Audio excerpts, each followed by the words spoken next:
Jayam Vishnupat Paramahamsa Parashikacharya Ashtotarshita Shri Srimad Shira Abhaycharanand Bhakti Vedanta Sai Maharaj Shri Gopad Ki Jai Ananta Koti Vaishnava Vrinda Ki Jai Namacharya Shri Thakur Haridas Ki Jai Prem Se Kaho Sri Krishna Chaitanya Prabhu Nityananda Shri Advaita Gadadhar Shivasari Gaur Bhakta Vrinda Ki Jai Shri Shri Radha Krishna Gopa Gopinath Shyam Kund Radha Kund Giri Govardhan Ki Jai Vrindavan Dham Ki Jai Navadip Mayapur Dham Ki Jai Ganga Devi Ki Jai Munamayi Ki Jai Bhakti Devi Ki Jai Sirani Bhakta Vrinda Ki Jai Shri Harinama Sankirtan Ki Grantaraj Srimad Bhagavatam Viviti Samstapika Prabhupada Ki Jai Go Premanande. All glories to the assembled devotees.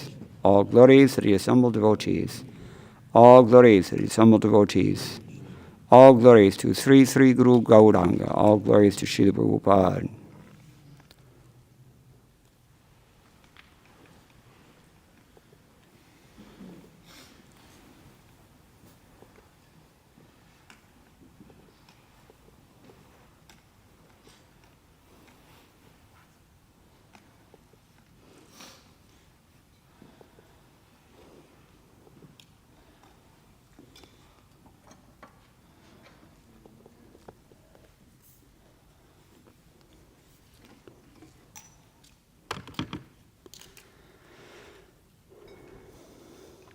Hare Krishna. Om Ajnanatimirandhasya Jnananjana Shalakaya Chakshurunmilitam Yena Tasmai Shri Gurave Namaha Shri Chaitanya Manobhishtam Sthapitam Yena Bhutale Swayam Rupa Kadamahyam Dadati Swapadantikam Vandeham Shri Guroho Shri Uttaparakamalam Shri Gurun Vaishnavamscha Shri Rupam Sagrajatam Sahagana Raghunatanvitam Tam Sajivam Sadvaitam Savadhutam Parijana Sahitam Krishna Chaitanya Devam Shri Radha Krishna Padam Sahagana Lalita Shri Vishakhanvitamscha He Krishna Karuna Sindho Dinabandho Jagatpate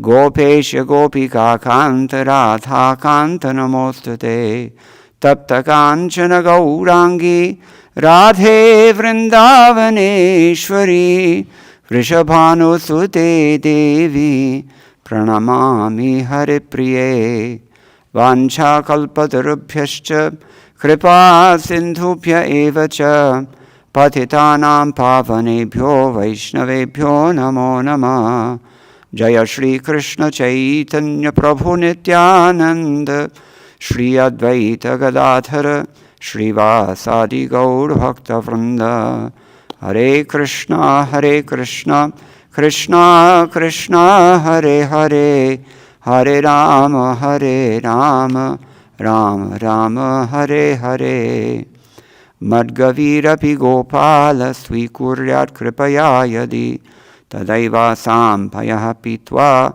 Hrishayustat Priyajanaham. Srila Vishwanath Chakravarti Thakur prays, and let us pray with him. My dear Lord Gopal, only if you so desire may you accept my words as your cows, and in this way my words will be able to provide sweet milk to give pleasure to your pure devotees. Can I have a Bhagavad Gita as it is, please?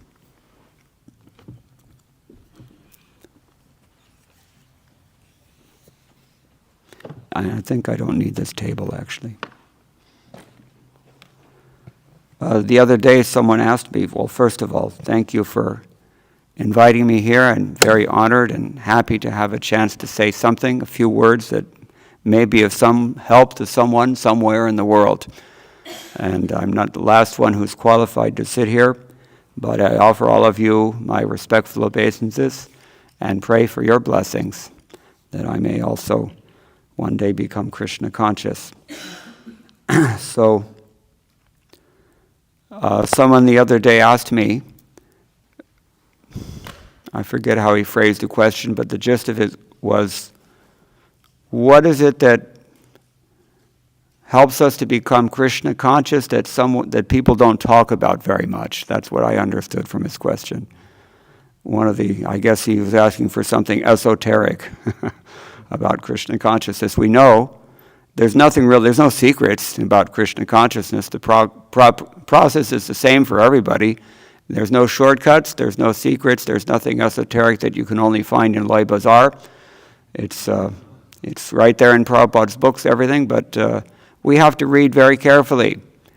As we mentioned the other day also, that Srila Prabhupada's books are not like other books that you can just skim through and get the gist of it in a half a second. You actually have to think about what you read. And because Srila Prabhupada thought very hard about what he wrote. Let's all turn off our cell phones if we have them at all.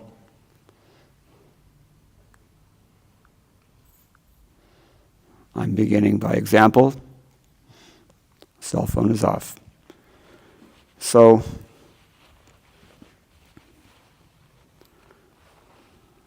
where were we?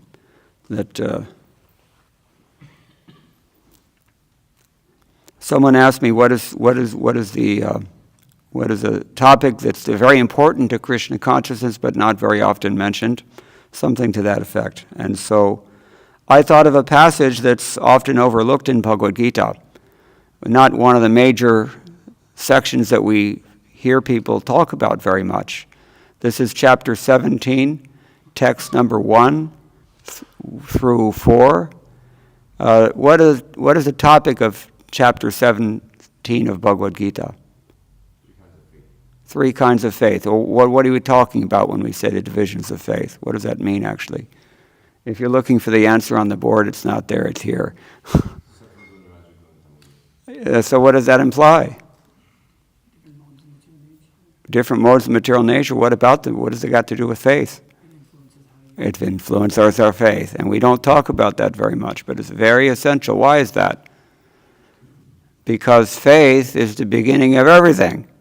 Adau Shraddha Tata Sadhu Sango Bhajana Kriyaha Ityadi. Rupa Goswami outlines the stages that we can expect to go through if we're actually progressive in Krishna consciousness, and they all begin with faith. Faith is the most crucial thing in Krishna consciousness because it's faith only that determines what? What is it about us that faith determines? Your actions. Our advancement. A Kanishta Adhikari is determined by his faith or lack of it. A Bhajyama Adhikari has got a different kind of faith, and an Uttama Adhikari has a much deeper faith. So faith is a very important topic in Bhagavad Gita. So I'm going to begin. We're just going to read these few purports, verses and purports from chapter 17, and then we can consider some of their ramifications at length. So please bear with us. Arjuna uvacha yashatra vidamudstrijya yajante shraddhayan vitaha tesham nishtatuka Krishna Sattvam aho rajastamaha. Arjuna inquired, O Krishna, what is the situation of those who do not follow the principles of Scripture, but worship according to their own imagination? Are they in goodness, in passion, or in ignorance? What was it that prompted this question from Arjuna? What chapter are we in? Huh? Yeah, the previous chapter, they were talking about the divine and demoniac natures, and how did Krishna conclude? Very clearly in that chapter. You have to understand, you have to act in such a way that you can elevate yourself, and that is the action which is impelled by Shastric injunctions. Because somebody who doesn't follow Scripture, he doesn't get perfection, he doesn't get happiness, he doesn't go back to Godhead. So that piqued Arjuna's interest, and so Arjuna's asking this question. So, okay, what are these people? Where they stand? Are they sattvic? Are they rajasic or tamasic? Anybody know offhand what does Krishna answer? Don't look at the board. What's the answer to the question? Yeah, they all three happen. That's what he says next. Well, let's read Prabhupada's purport, first of all. In the 4th chapter, 39th verse, it is said that a person faithful to a particular type of worship gradually becomes elevated to the stage of knowledge and attains the highest perfectional stage of peace and prosperity. In the 16th chapter, it's concluded that one who does not follow the principles laid down in the scriptures is called an asura, or demon. And one who follows the scriptural injunctions faithfully is called a deva, or demigod. Now, if one with faith follows some rules which are not mentioned in the scriptural injunctions, what's his position? You meet them when you go to these conventions. What do you call these places? These. Yeah. That's this kind of new agey sort of thing, right? They're spiritual but not religious, and therefore they're not really that spiritual a lot of the time.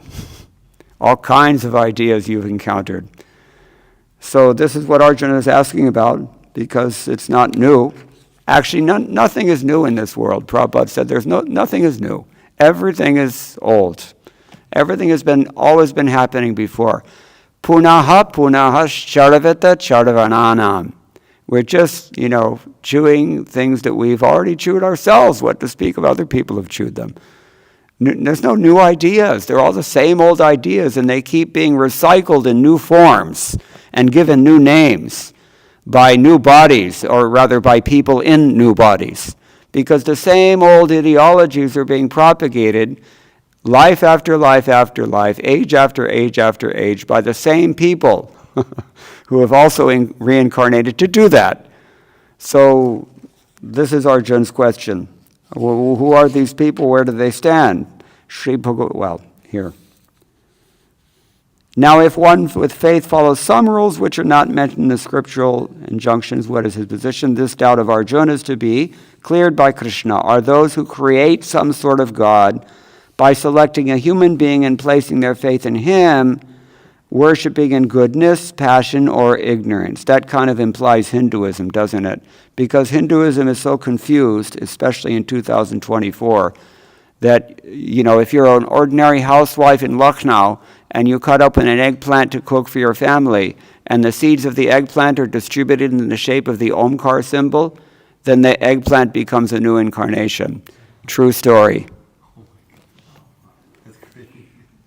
This is what happens when you lose track of the books. Therefore, Prabhupada said, books are the basis. How do we say that in Sanskrit? Or I should ask, how did Vyas say that in Sanskrit? Books are the basis? Shastriyonidvat. You've heard my classes, so you heard me say this before. So, do such persons attain the perfectional stage of life? Is it possible for them to be situated in real knowledge and elevate themselves to the highest perfectional stage? Do those who do not follow the rules and regulations of the scriptures, but who have faith in something and worship gods and demigods and men, attain success in their effort? Arjuna is putting these questions to Krishna, and Krishna replies, Sri Bhagavan Uvacha, Trividha bhavati shraddha dehinam sa swabhavaja Satviki rajasi chaiva tamasi cheti tam shrinu. The Supreme Personality of Godhead said, according to the modes of nature acquired by the embodied soul, one's faith can be of three kinds: in goodness, in passion, or in ignorance. Now hear about this. And Prabhupada explains here. Those who know the rules and regulations of the scriptures, but out of laziness or indolence give up following these rules and regulations, are governed by the modes of material nature. According to their previous activities in the mode of goodness, passion, or ignorance, they acquire a nature which is of a specific quality, according to their previous activities. What forms are swabhava? Everybody has a swabhav, right, in this world, right? A basic mood. You can say even sthayi bhav, but it's not so sthayi. So what is it that forms that swabhava that we have? Our activities and our karma. It all, just like, I was thinking. Deer Park, water. You know, how many times a day do you see this deer like this, and the words deer park register in your mind? What kind of result is placed in the mind, but just by seeing these things? Everything you see, everything you hear, everything you touch, smell, taste, and feel is registering a particular mode of material nature. And those modes of material nature, they create a basic outlook on life, a basic swabhava, as we said, that is going to be predominantly either of sattva guna or of rajoguna or tamoguna, or rarely all three of them. I mean, it's always a mix, but it's rarely an equal mix. So, and those modes of nature in turn impel further actions, and those further actions create karmic reactions, and then in this way we go on, life after life after life. Therefore, the scriptural injunctions enjoin you should only do things that are sattvic. This is in the 11th canto. You should cultivate sattva guna as much as possible in all the things that you do, in all the things that you see, all the things that you hear, taste, touch, smell, etc. This will gradually elevate us to a higher level of material swabhava, but this is still in the material world. So anyway, we acquire a nature which is of a specific quality, Prabhupada says. The association of the living entity with different modes of nature has been going on perpetually. Since the living entity is in contact with the material nature, he acquires different types of mentality according to his association with the material modes. Where do we hear this from? Anybody thinking chapter 13 maybe? Or even chapter 14? Any verse you want to quote?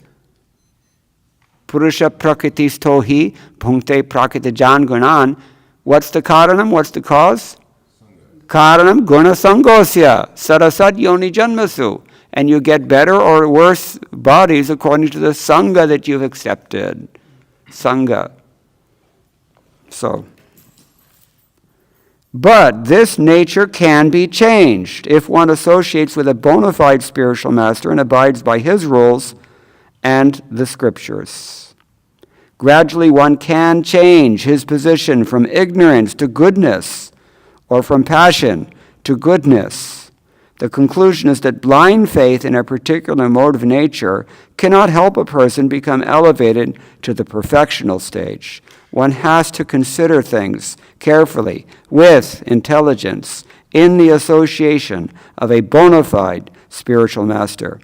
Thus one can change his position to a higher mode of nature. Now Krishna is getting more intense. In the next verse he says, Sattvanurupa sarvasya shraddha bhavati bharata shraddhamayo yam purusho yo yat shraddhasa eva saha. O son of Bharata, according to one's existence under the various modes of nature, one evolves a particular kind of faith. The living entity is said to be of a particular faith according to the modes he has acquired. It's actually even more explicit than that in the Sanskrit. What does it mean? Shraddha mayo yam purusha yo yat shraddhasa evasa. Literally it means this living entity is made of his faith. And whatever your faith is, that's what you are. See how crucial it is? Very strong words here from Krishna. How does Srila Prabhupada explain this? He says, everyone has a particular type of faith regardless of what he is, but his faith is considered good, passionate, or ignorant according to the nature he's acquired. Thus, according to his particular type of faith, one associates with certain persons. Now, the real fact is that every living being, as stated in the 15th chapter, is originally a fragmental part and parcel of the Supreme Lord. Therefore, one is originally transcendental to all the modes of material nature, but when one forgets his relationship with the Supreme Personality of Godhead and comes into contact with the material nature in conditional life, he generates his own position by association with the different varieties of material nature. The resultant artificial faith and existence are only material.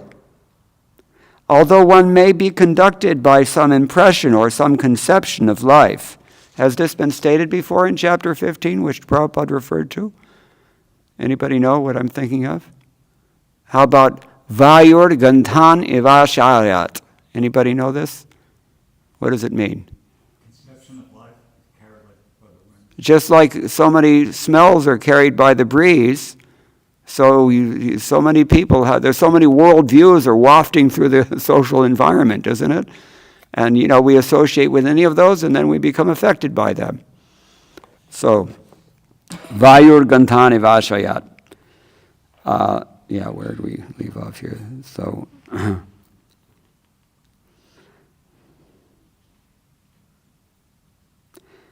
although one may be conducted by some impression or some conception of life, he is nirguna or transcendental. Nirguna means? No bad qualities. No material. Yeah, no modes, basically. Transcendental. Just like this building. This is Krishna's residence, because, what is that verse? Naham vasami vaikunte yoginam hridayeshu cha. What is the rest of it? Anybody? Yes. Yes. Wherever my devotees are gathered and chanting, that is my residence, O Narada, he says. And in the 11th canto, what else do we hear? About vanam tu sattviko vaso gramo rajasa uchyate tamasam dyuta sadanam manniketam tu nirgunam. This place is also nirguna. We are nirguna. This temple is also nirguna. Everything we're doing now is nirguna. It's beyond the modes of material nature. I should translate that. To live in the forest, that is sattvic. To live in a city, that is rajasic. To live in a sinful place, that is tamasic. But to live in my temple or my residence, Vrindavan, Mayapur, etc., Krishna says that is nirguna. Okay, so therefore one has to become cleansed of his material contamination that he has acquired. This is our swabhava, our mundane nature, in order to regain his relationship with the Supreme Lord. That is the only path without fear, Krishna consciousness. If one is situated in Krishna consciousness, then that path is guaranteed for his elevation to the perfectional stage. If one does not take to this path of self-realization, then he is surely to be conducted by the influence of the modes of nature. The word shraddha, or faith, is very significant in this verse. Shraddha, or faith, originally comes out of the mode of goodness. It's described again, and I think it's in the 11th canto, Sattvat sanjayate shraddha. Shraddha comes from sattva guna. That's why we cultivate sattva guna. You cannot cultivate faith very well in tamoguna or in rajoguna. But if you're sattvic, then you can, it's like having a fertile field in which to plant the seed of faith. So that's what Prabhupada is saying here. One's faith may be in a demigod or some created god or some mental concoction. One's strong faith is supposed to be productive of works of material goodness. But in material conditional life, no works are completely purified. They're mixed. They're not in pure goodness. Pure goodness is transcendental. In purified goodness, one can understand the real nature of the Supreme Personality of Godhead. As long as one's faith is not completely in purified goodness, the faith is subject to contamination by any of these modes of material nature. The contaminated modes of the material nature expand to the heart. Therefore, according to the position of the heart in contact with a particular mode of material nature, one's faith is established. It should be understood that if one's heart is in the mode of goodness, his faith is also in the mode of goodness. If his heart is in the mode of passion, his faith is also in the mode of passion. And if his heart is in the mode of darkness, illusion, his faith is also thus contaminated. In other words, you can extrapolate backwards as well. If you have tamasic faith, that means your heart is full of tamoguna. Sorry. If you're demonstrating rajasic faith, then your heart is contaminated by the mode of passion. And if you're demonstrating sattvic faith, then it's to be understood. You're really a Brahman. Have a pure heart. So, Thus we find different types of faith in this world, and there are different types of religions due to different types of faith. The real principle of religious faith is situated in the mode of pure goodness. That because the heart is tainted, we find different types of religious principles. This is why people say that I'm spiritual but not religious. They can perceive that in just this these tainted faiths that exist in this world, there's a lot of nonsense. People frankly perceive that. Anybody can perceive that. You don't even have to be advanced. You just have to be sensitive and intelligent. In fact, you don't even have to be intelligent. I mean, any fool can figure out that, to fly a jetliner full of, fuel into the World Trade Center, that's tamoguna. Cannot possibly be anything else. But it goes as faith. So, thus, according to different types of faith, there are different kinds of worship. Now, it's embedded here in the purport, but Prabhupada has said something very significant. He says that as long as one's faith is not completely in purified goodness, the faith is subject to contamination by any of the modes of material nature. And what have we learned from chapter 14 about these modes of material nature? About this particular point? No. Well, that's also there, but what are these modes? They're always in flux, right? Yeah. They're always moving around. Sometimes sattva is on top, and sometimes rajoguna pushes that out of the way and takes charge. Sometimes tamoguna dominates both of them.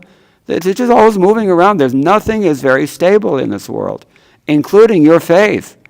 So it doesn't help that you have faith as long as you're in your Jupiter period, because as soon as the modes of material nature change, then who knows what will happen.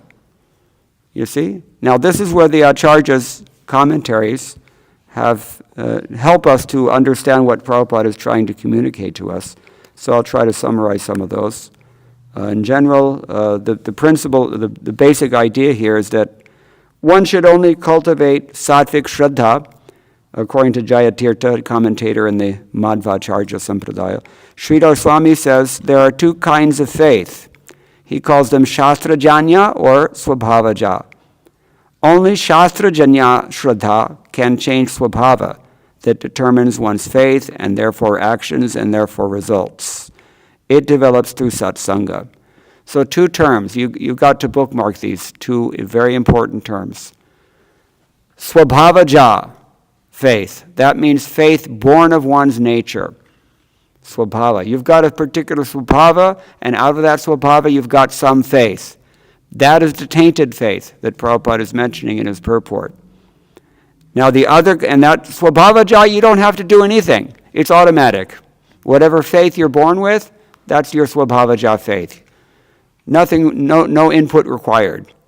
But you don't want to stay in that platform of swabhavaja faith, because as soon as the influence of the modes change, then your faith is also going to change. And you no longer have that faith. It will be of a perhaps more likely than not more tainted variety. It will go down. Even if we assume for the sake of argument that you're in sattva guna right now, which most of us aren't. But even if we are, you're not going to stay there, my friend. So this is something we have to consider a little bit soberly. So that's one kind of faith. It's called swabhavaja shraddha, or faith born of one's acquired nature. And then Sridhar Swami says the other type is called Shastra Janya faith, which means faith that is born from very careful study of the Shastra in the association of pure devotees while following the instructions and the principles and the guidance that we receive from a bona fide spiritual master in Krishna consciousness. In other words, everything that we do here in Krishna life. That kind of faith, that will actually elevate you beyond this swabhava platform, beyond the modes of material nature, into what Prabhupada is emphasizing in his purport as pure goodness, or purified goodness. It is of the nature of sattva, but it's safe sattva, secure sattva. Sattva that's not going to be taken away or pushed out of the way by one of the other modes. It's only by this very careful application of the process of Krishna consciousness, that high level of faith can be, first of all, created and then sustained. Very, very important point. Big difference. Okay, so what are the two types of faith? This is your pop quiz. No, don't talk all at once. I'm going to call on you. Bhaktan Ali. It's your day to shine. What are the two? Okay, you didn't get it, right? Okay. Mozart's got it. Swabhavaja faith means faith born of your prescribed nature. And Shastrajanya faith means faith that comes from practicing Krishna consciousness. Very important distinction. Now, on the basis of these two distinctions, we can understand the rest of the commentaries, because otherwise we won't get it.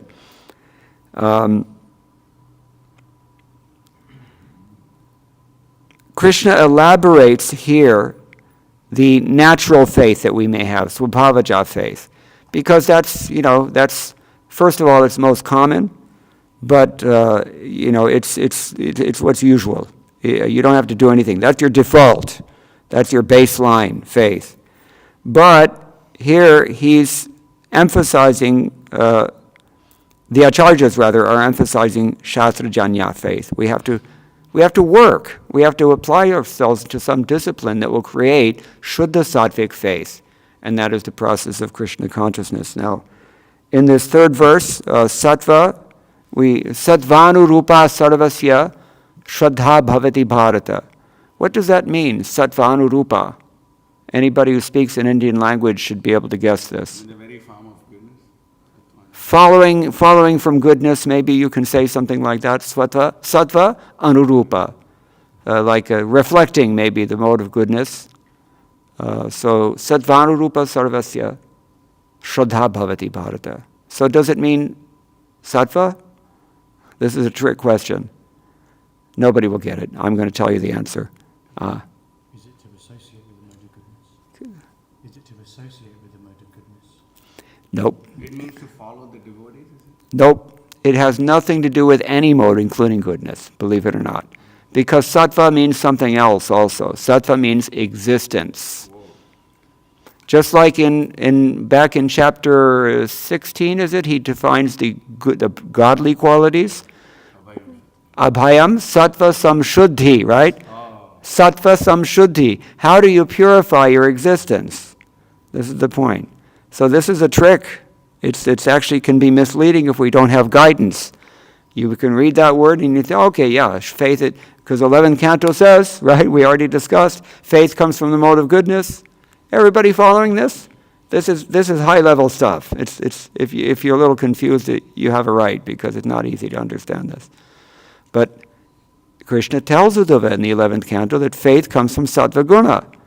So that when you read this in the context of discussing three modes of faith, if Krishna says sattvanurupa sarvasya yoga shraddha bhavati, all faith is coming from sattva, it would seem obvious that it comes from sattva guna, but it's not so. It means according to your existence. This is why the first sign of knowledge is to purify your existence. Sattva samshuddhi. Because whatever your existence is, that is to say, whatever your swabhava is, that's what your faith is going to be. That's explicit in the next half of the verse. What is the next half of the verse? This one? No, this one. Shraddhamayo yam purusha. Yo yat shraddhasa evasa. This is why I said, whatever the faith is, that's what you are. Because it follows from your acquired nature. This is a little subtle. It's a little hard to understand this, but it's very important to make this distinction. You see how much we're dependent on the bona fide spiritual master. Who would get this, ever? Not in a million years. I'm sorry, even if you know Sanskrit. That is true. There's no way to tell this, only because of commentators we know. So, here sattva means the chitta, or the antahakarana. What does chitta mean? Your subtle body, really. This is a technical term in the yoga school, Patanjali. It means the combination of your mind, intelligence, false ego. That's called chitta. Another word for it, synonym, is antahakarana, the internal sense organ with which we process life. Subtle body. So here, sattva means the antahakarana. According to the state of your subtle body, that's how you develop your faith. So it seems that the subtle body and this swabhava are more or less the same thing. They're kind of like the same thing. That's why he's saying this. So it's sattvic only in a sattvic person, not in everybody else. Right? If you're a sattvic person, then you have sattvic faith. If you're not a sattvic person, you're not going to have sattvic faith. You're going to have rajasic faith or tamasic faith. This is why we emphasize the importance of developing Shastra Janya Shraddha, faith born of careful application of the principles of Krishna consciousness in good association, and especially faith that is informed or directed by the Shastra, Shastra Yonitvad. How do we say that in Sankirtan language? Shastra Yonitvad? Yeah, well, books are the basis, yeah. Okay. So we see the importance of Srila Prabhupada's books, not only for output, but also for input. And Prabhupada so many times scolded us that, you think these books are just for selling. No, sir, these books are also for putting inside of our hearts. The same objections that the karmis that we meet every day have, why they can't take a book or why they're not interested in their book, or if they're familiar with Krishna consciousness, why I can't be a devotee, and all these same. We have to deal with all these excuses in our own hearts. They're still there. They're just hiding, but they're still there until we've actually purified our subtle body. So let's go further into these commentaries here. The Lord said that the faith of embodied beings is of three types arising from their previous impressions or their swabhavas. It's made of sattva, rajas, or tamas. Now, Madhvacharya comments here that this chapter elaborates on Bhagavad Gita chapter 14, text 19. I'm not going to ask anybody to recite that verse, but feel free to do so if you're a pundit.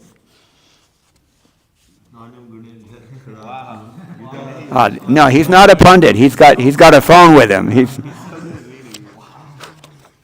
So tell us the verse, please.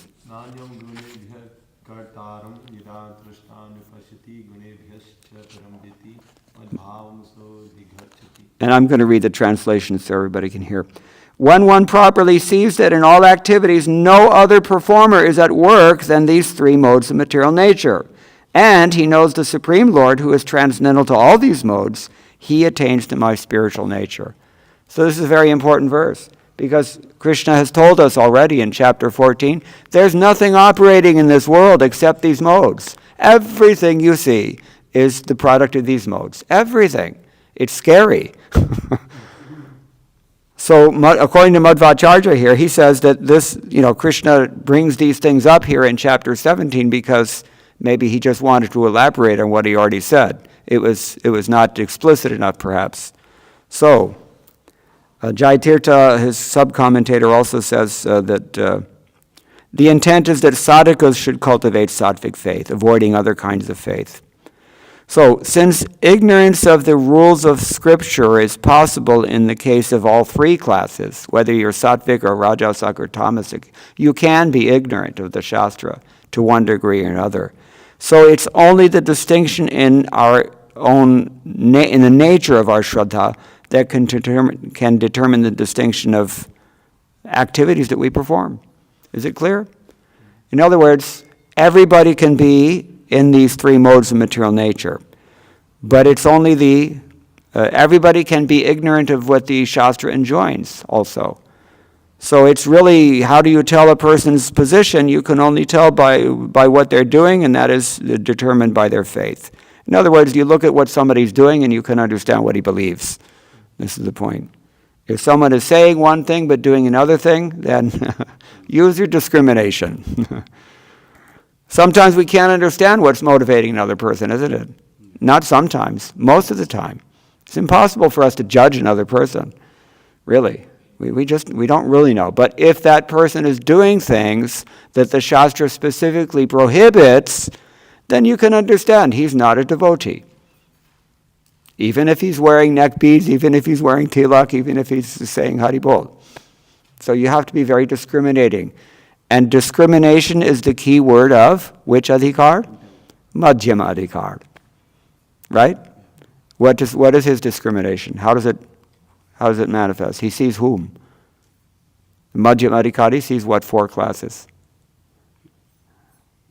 friends. He worships the Lord. He befriends the devotees. He is kind to those lower than him, and he avoids the envious. This is discrimination. It's necessary to make advancement.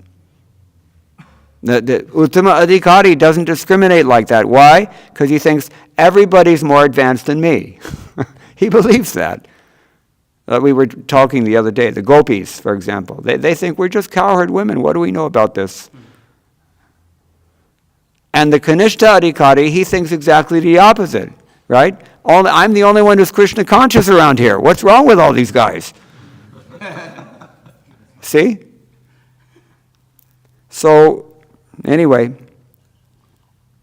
in this way, we can extrapolate what somebody believes by what he's doing, because that indicates what kind of faith he has. And the faith, we know it has to come from the swabhava, so we can understand what is his real position. Okay, so therefore this distinction is shown here.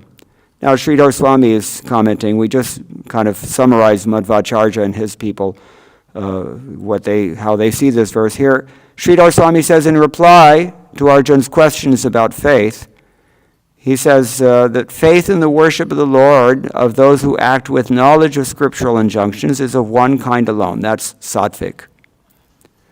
Faith in worshiping God among those who follow Shastra. That's what kind of faith? It's only sattvic, right? But the faith of embodied beings who act only according to popular appeal, I want to say, maybe, popular convention, we can say, who just go with the flow, so to speak, that may be threefold. It can be sattvic, coincidentally it may be sattvic, or it may be rajasic, or it may be tamasic. The reason being, it's swabhavaja. It's coming out of their own natures. Look at it this way. We have, not here so much, but in most ISKCON temples, we have a congregation which is comprised mainly of which class of persons? Grihastas and Indians, and here in Atlanta, especially if you go to Dunwoody, what kind of Indians? Telugu. IT stands for Invasion of the Telugus. So, these people are motivated by they were socialized in Hinduism, and they have a sentiment for Hinduism. They're sattvic, relatively speaking. Compared to other Americans, they're sattvic. But they don't... Yeah, you all are meeting every day the purple hair crowd, right? The ones with wearing bolts through their noses? Yeah. Believe it or not, when I first went to Bangalore, and it's hard to believe, but this was in the middle 1980s, and we came upon a stoplight in Bangalore. That in itself was remarkable, because in India we still don't have stoplights in many places. But who should pull up next to us at the stoplight? Two girls on a motorcycle. One of them was wearing a T-shirt without a bra, short cut-off jeans, fishnet stockings, stiletto heels, and she had a fuzzy hair, like I don't know what you call this, well, the spiky hair everywhere. This is what she was wearing. And her friend, I don't know, I didn't notice and didn't look. But, how do we get on this topic? Yeah. We're talking, anyway. So here, yes, most of the Indians in North America right now, they're, aside from the fact that they came here by the mercy of Visa Balaji in Chilukuru, they're sattvic. But what happens if you're just running on that alone? You come to the feast every week, you put some money in the box, and it's a nice social club, and then you go on with your life. What happens with that kind of faith? What kind of faith is that? It's swabhavaja faith. It's just something that they've inherited. And, they're not investing in their accounts, so to speak. They're not working on elevating that faith. So gradually, because we're enveloped by a heavy, we're under siege by these lesser modes of material nature in today's society, especially in North America. It's just a matter of time before that kind of faith is worn down and gets changed into rajasic faith or tamasic faith. It's just a question of time. So they're sitting ducks, so to speak. And it's very sad to see that, because we can see that. Yatanto yoginashchainam pasyantyatmanyavastitam.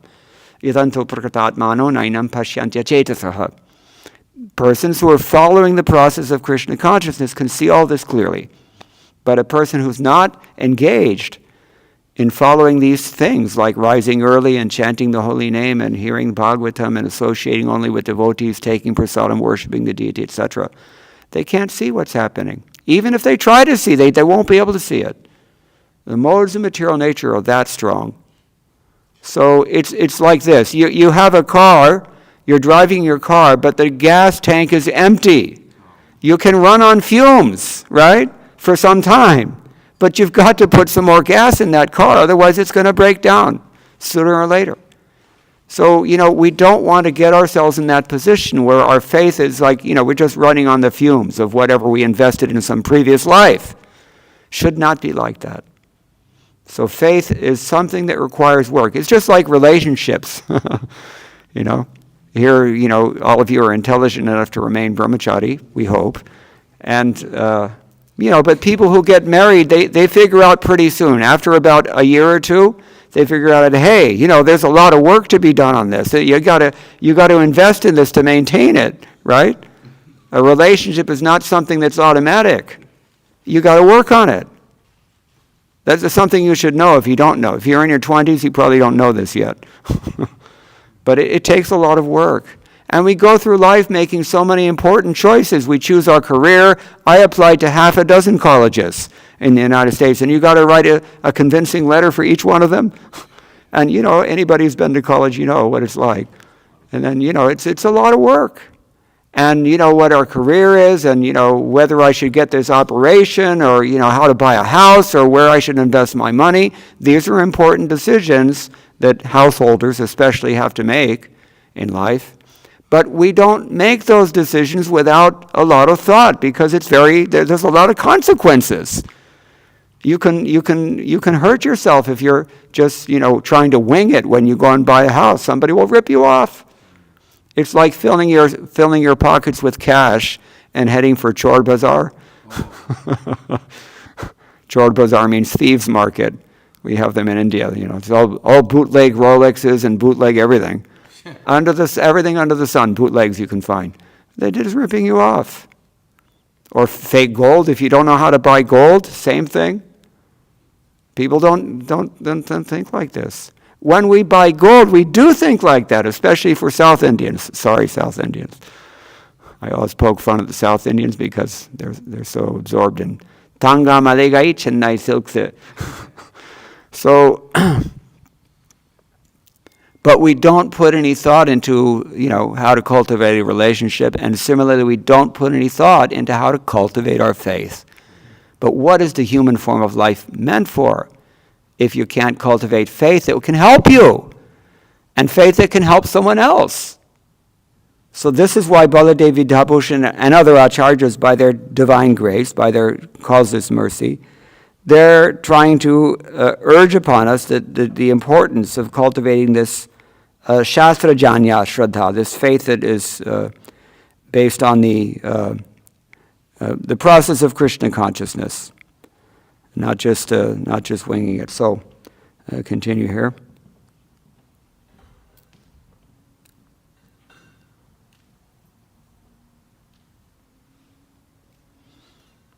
This natural faith or swabhavik faith, swabhavaja faith, this is just, it comes along with your natural impressions left from your previous lives.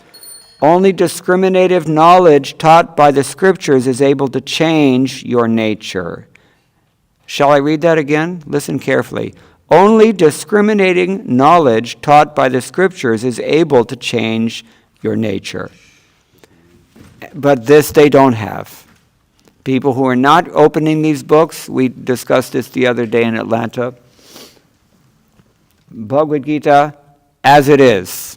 We go and visit people, and it's just sitting on the shelf, as it is. Still shrink-wrapped. Yeah, they haven't opened it even.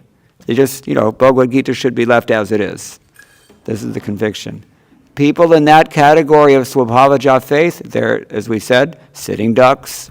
They're just waiting for a good communist to come along and convince them that there's no God, or some feminist to come along and say you should hate all people. And I mean, the society is rife with these elements now. So they don't have this kind of faith. Therefore, their faith arises only out of their former nature, not their current nature. Current nature, who knows what kind of seed you're planting now. So hear about this. This is the point of the verse. Now, Vishwanath Chakravarti Thakur adds some important things to this discussion. He says, paraphrase in the voice of Krishna, he's saying, "O Arjun, first hear from me about the situation of those who worship without giving up the rules of Scripture. After that, I'll speak to you about the condition of those who do give up the rules of Scripture. Hear about the three types of faith which arise from Swabhava." And Baladev Vidyabhushan elaborates. He says, because he was asked, the Lord begins to speak, that faith by which one worships devas and other beings while giving up rules of Scripture because of whatever reason, laziness or difficulty, should be understood to arise from virtuous and sinful impressions from previous lives, swabhavaja. You may notice, if you're listening right now, that this is where Srila Prabhupada is getting the majority of the information in his own purport. It's resonating, isn't it? So you see, he's not making anything up here. So Baladev continues, that faith is of three types. What faith? Swabhavaja faith, yeah. Natural faith, we can call it in English. It's three types, sattva, rajas, tamas.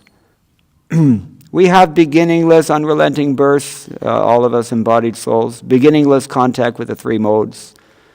We don't have intelligence that arises from Scripture taught by the devotees that would allow us to change our natures, because we don't open the books. Too often we don't open the books. I'm not talking to all of you here. I'm talking to whoever this applies to. There are enough of them. So, therefore, three types of faith which arise from previous impressions, they appear. That's why your faith goes a little funny, right? We see, 50 years ago, Srila Prabhupada initiated so many people. And, in the beginning, all of them were pretty much ekse. They're all on one page. And then, gradually, and, it shows. Because somebody's reading the books and somebody's not reading the books. It's as simple as that. Somebody is following the regulative principles. Somebody is not following the regulative principles. Simple as that. Somebody is chanting their rounds. Somebody else is not chanting their rounds. Period. This process is perfect. It's been handed to us free. And all you have to do is take it. And you will become Krishna conscious because Srila Prabhupada promised. What did he promise? You follow these principles, you chant 16 rounds, I will take you back to Godhead. It doesn't get any better than this. Don't look a gift horse in the mouth. Don't squander this opportunity. Don't lose another chance. We have to keep dying again and again. Why do we don't even ask, why do I have to keep dying again and again? Just when I start to get it together, then I have to die again because the body gives out. We don't even question it. All right, so we have these different kinds of faith from different backgrounds, whatever our backgrounds are. So faith born from the Scriptures is different. It brings about performance of actions only according to scriptural directions and not impelled by the three gunas. Now, for Sattvanurupa, for verse 3, Madhvacharya says, well, we've already been here. Sattvanurupa, Chittanurupa. That means Sattva here means your Chitta.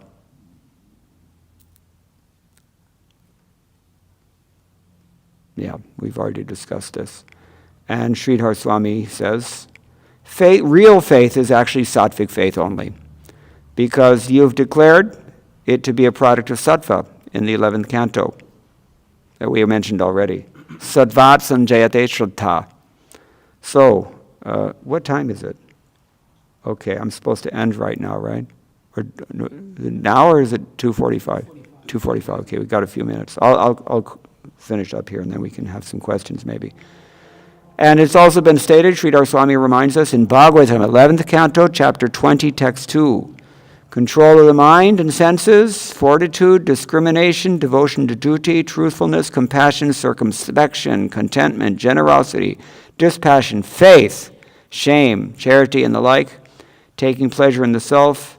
These are the modifications of sattva. So that's the proof. Faith actually, real faith comes from sattva guna, and real faith is actually shuddha sattva. Just like dharma. There's so many different kinds of dharma, right? But what do we call them if they're not based on pure devotional service? What kind of dharma?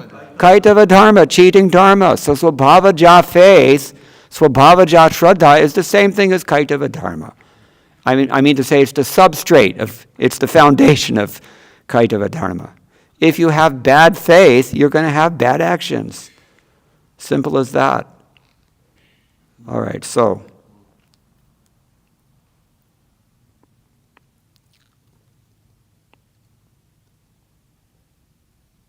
a person who has a preponderance of sattva was previously sattvic.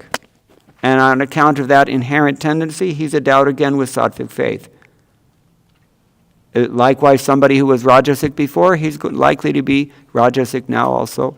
Same thing with tamoguna. We don't change that quickly usually, unless we do something really egregious, really injurious. Then we can change very quickly.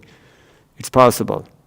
But generally we evolve slowly over time, and we morph from whatever we are today into whatever we're going to be in 2 million years, who knows. So these are some of the important things to consider. Let's just see if Srila Vishwanath Chakravarti Thakur adds anything here. I think we've said everything. He says, those with sattvic subtle body, they have sattvic faith. Those with rajasic subtle body have rajasic faith. And those with tamasic subtle bodies have tamasic faith. And those people become similar to whatever they faithfully worship. Deva, asura, or rakshasa.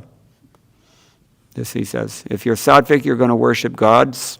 If you're rajasic, you're going to worship asuras or human beings. And if you're tamasic, you're going to worship rakshasas. And then finally, that's in the next verse, which we didn't read yet, but Yajante sattika devan yaksha rakshangsi rajasaha pretan bhutaganan chanye yajante tamasa janaha. Those who with the sattvic nature worship the devas, those with rajasic nature worship the yakshas and rakshasas, and those with tamasic nature worship the pretas and bhuts. It's interesting here. I'm just going to close now. Baladevi Dabhushan, I think he says here that pretas and bhuts, they are fallen Brahmins. You ever wonder? Generally, bhut means a ghost, but a preta is a certain kind of ghost or subtle being. And he's somebody who had a human form of life, somebody who was even a brahmana, but he did not execute the duties that the Shastra enjoins upon him, and so he became a preta. Something to... yeah, it's messed up, Mahotsaha says. Okay. All right, so anyway, these are the 3 types of faith arising from different natures due to previous impressions without following the rules of Scripture. For whatever reason, this has been described. Now, it should be understood that by conquering over your nature, by associating with persons who follow Vedic principles, then we can come under the authority of the Vedas. And we can become elevated to this platform of Shastra Janya faith, which is always of one type only. What node is Shastra Janya faith in? Only sattva. And shuddha sattva, pure goodness. Krishna consciousness, in other words. All right. Any questions or any comments? We have a few moments. Yes. Hare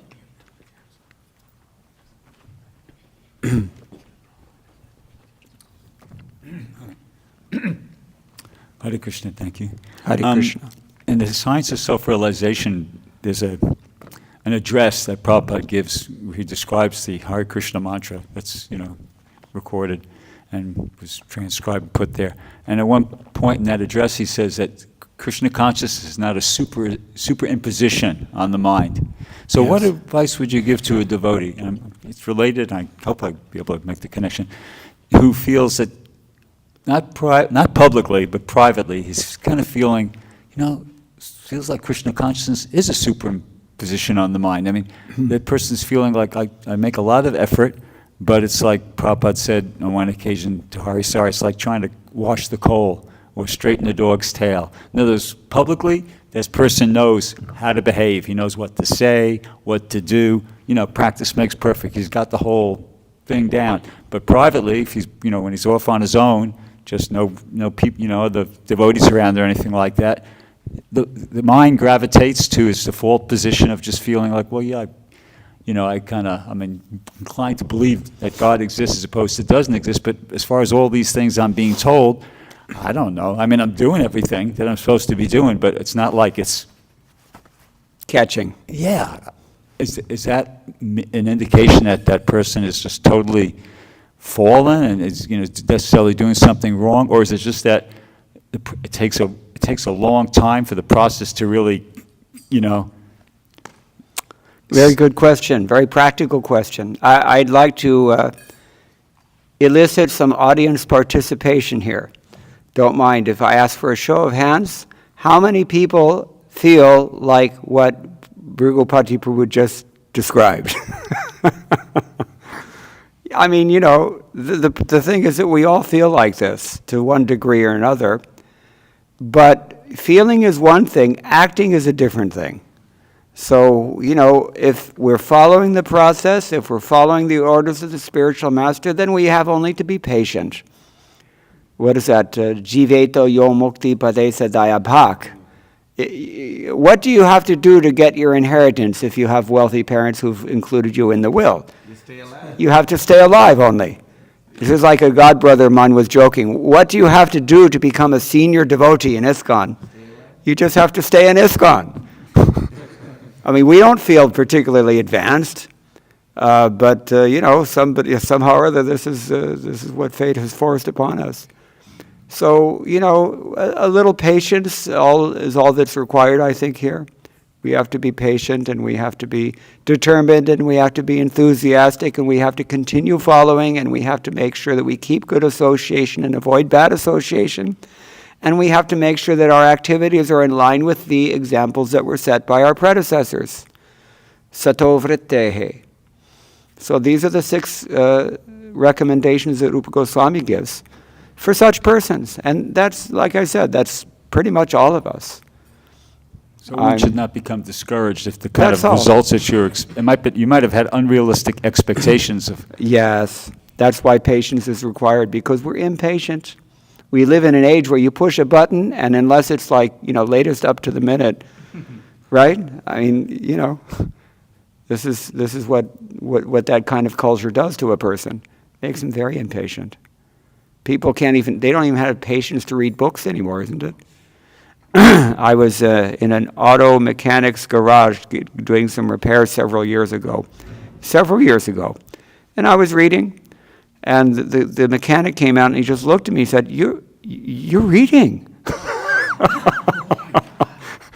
That's the only book anybody reads now is Facebook. So, yeah, it used to be television, now it's, YouTube, Instagram, ityadi. So, yeah, we have to just be patient, and we have to be determined, and all these things that Rupa Goswami said. And then the negative side also, we have to make sure we're not doing certain things, and that's where I would, such a person who is thoroughly discouraged like that, maybe some introspection is required also. But, everybody feels discouraged, and that's why what you read this morning was very enlivening, that excerpt that you read from Srila Prabhupada about this. And another nice reference that I always like to share with others is chapter 3, text 31 of Srila Prabhupada's Bhagavad Gita purport, which I'll just quickly read for you because it is getting late. He says, I'm just going to read from his purport. An ordinary man with firm faith in the eternal injunctions of the Lord, even though unable to execute such orders, becomes liberated from the bondage of the law of karma. In the beginning of Krishna consciousness, one may not fully discharge the injunctions of the Lord, but because one is not resentful of this principle and works sincerely, without consideration of defeat and hopelessness, he will surely be promoted to the stage of pure Krishna consciousness. Srila like that. Prabhupada ki jai. Anyone else? Yes, Prabhu. The microphone is there. Does faith at some point become a fact? Yes. Does faith at some point become a fact? Well, yes, it does. This is the whole point of we should read between the lines of these commentaries that our actions are precipitated by our faith. Faith is the substrate or the foundation of our activities.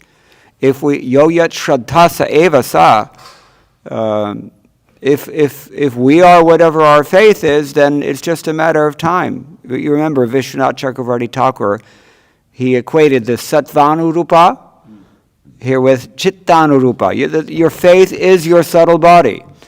And, your subtle body is what determines your actions, and your actions are what determine your future, and your future is what is manifest in terms of facts. So faith does determine facts. The short answer to the question is yes. Anything else?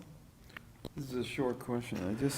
I don't know if I got it right. You said the feminists hate all people? Well, men in particular. Okay. I should have clarified that. You can say all people, because if you're envious of anyone, you're envious of everyone. If you're envious of one person, you're envious of Krishna. And if you're envious of Krishna, you're envious of everyone.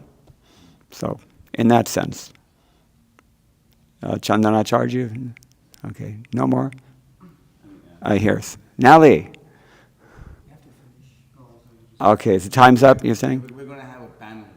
Panel, okay, so save your question for the panel this afternoon. Thank you all very much. All glories to Srila Prabhupada. Hare Krishna. His grace Mukunda Prabhu ki Jai!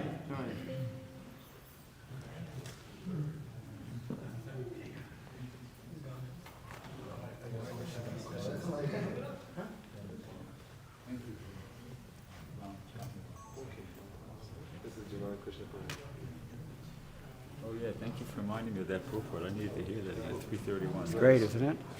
It's so encouraging. That's very encouraging. What was that reference that you read? I don't even remember now. It was very quick. You read this morning something that Prabhupada was saying similar to that.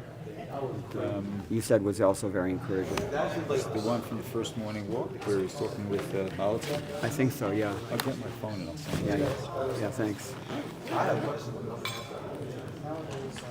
Prabhu, thank you so much for that master class, Prabhu. Hare Krishna. The way, I've never even, had Keep that raise in your pocket. the way, I'm never